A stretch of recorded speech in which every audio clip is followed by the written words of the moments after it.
ముఖ్యమంత్రి చంద్రబాబు ఢిల్లీ బాట పట్టారు. రాష్ట్ర పెండింగ్ సమస్యలపై పలువురు కేంద్ర మంత్రులతో భేటీ అవుతున్నారు.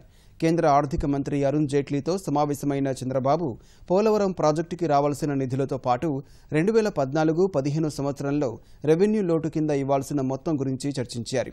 అంతకుముందు గ్రామీణాభివృద్ధి శాఖ మంత్రి నరేంద్ర సింగ్ తోమర్తో సమావేశమై ఉపాధి హామీ పథకానికి సంబంధించి వస్తు సామాగ్రి విభాగంలో రాష్ట్రానికి రావాల్సిన నిధుల గురించి మాట్లాడారు. ఆ తర్వాత చంద్రబాబు మరో కేంద్ర మంత్రి అనిల్ దవేతోనూ నీతి ఆయోగ్ ఉపాధ్యక్షుడు అరవింద్ పనగరియాతోనూ సమావేశమయ్యారు. ఈ అర్ధరాత్రి దాటాక ఢిల్లీ నుంచి నేరుగా అమెరికా పర్యటనకు వెళుతారు. సీఎం అమెరికా పర్యటనలో ఆర్థిక మంత్రి యనమల రామకృష్ణుడు సహా 15 మంది పాల్గొంటున్నారు.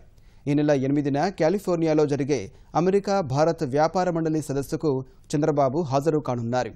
ఈ సదస్సులో డిజిటల్ ఎకానమీ, ఎనర్జీ, పర్యావరణం, ఆర్థిక సేవలు, ఏరోస్పేస్, రక్షణ తదితర అనేక అంశాలపై పలువురు నిపుణులు పాల్గొని ప్రసంగిస్తారు. పర్యటనలో భాగంగా ప్రవాసాంధ్రులు, పారిశ్రామికవేత్తలు, పలు కంపెనీల సీఈఓలను కలుసుకుంటారు.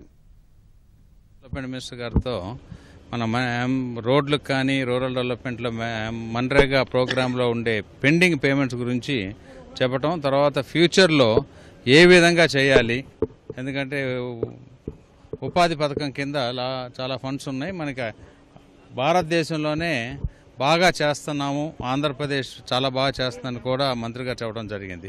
అది జనరల్గా మాట్లాడాం అక్కడ.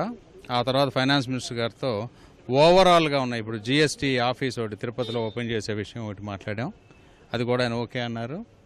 తర్వాత మన పాతది కొంత డెఫిసిట్ ఫైనాన్స్ ఈ 2 ఏళ్లలో ఇస్తామన్నది కూడా ఒకసారి ఇచ్చేయమని అడగడం జరిగింది. తర్వాత క్యాపిటల్ది ఇంకొంత ఉంది, పర్మనెంట్ సెక్రటరీస్ అన్నిటి కూడా ఇప్పుడు మొదలైపోయినాయి కాబట్టి దానికి కూడా ఫండింగ్ రిలీజ్ చేస్తామన్నారు. వీటన్నిటికంటే కూడా ముఖ్యంగా ఈఐపీ ప్రాజెక్ట్స్ మీద మనకు వచ్చే క్రెడిట్ ఎంతైతే ఉందో క్వాంటిఫై చేసి చెప్పాం. అది కూడా చీఫ్ సెక్రటరీ గారి నుండి ఒక 2 రోజులు వర్కౌట్ చేయమన్నారు. మొత్తం చేస్తే అది కూడా ఫండ్స్ రిలీజ్ చేస్తారు.